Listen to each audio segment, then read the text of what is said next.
पद्धतीने राज्यभरात सध्या पावसानं उघडीप दिली असली तरी चालू हंगामात 11 ऑगस्ट अखेर 123.9% पाऊस झालाय। या काळात सरासरी 640 मिलीमीटर पाऊस झाला।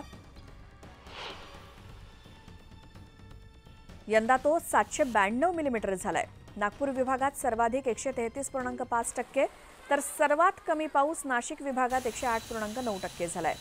त्यामुळे शेतकरी वर्गात आनंदाचं वातावरण आहे। ऑगस्ट मध्ये सरासरीपेक्षा कमी पाऊस होतोय।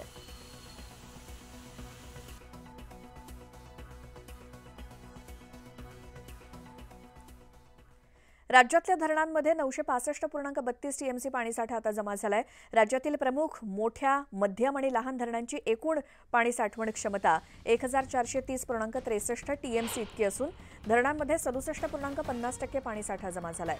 राज्यातील प्रमुख धरणांची एकूण पाणी साठवण क्षमता सुमारे 1430.63 टीएमसी इतकी आहे।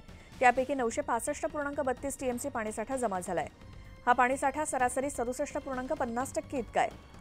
पुणे विभागातील धरणांची पाणी साठवण क्षमता 537.28 टीएमसी असून धरणामध्ये 83% म्हणजे 446.04 टीएमसी पाणीसाठा आहे आणि या पाणीसाठ्याबाबत पुणे विभाग राज्यामध्ये आघाडीवर आहे।